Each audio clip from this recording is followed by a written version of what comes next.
জন্মের পর থেকেই আমরা শুধু হারাতেই শিখি।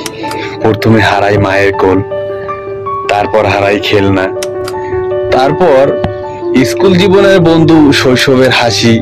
আরো যত বড় হই তত বেশি বুঝতে পারি মানুষ শুধু পায় না, মানুষ প্রতিনিয়ত হারায়। হারিয়ে যায় প্রিয় মানুষ, ভেঙে পড়ে মনের মধ্যে গড়া স্বপ্নগুলো। কোনো কোনো দিন তো নিজের চাওয়াগুলো নিজেরই হাতেই মেরে ফেলতে হয়।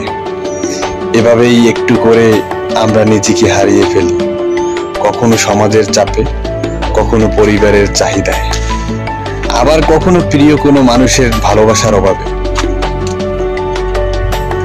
আমাদের এই জীবনটা অনেকটা ট্রেনের মতো, সব স্টেশনেই কেউ না কেউ নেমে যায়, আর আমরা শিখেও ফেলি। হারিয়ে ফেলার মধ্যেও বেঁচে থাকা খুঁজে নিতে হয়। তবুও সবকিছুর পরে একটা প্রশ্ন থেকেই যায়, শেষ পর্যন্ত নিজেকে কতটুকু ঠিক রাখবো, আর কতটুকু বা হারিয়ে যাবে এই জীবনের ভিড়ে।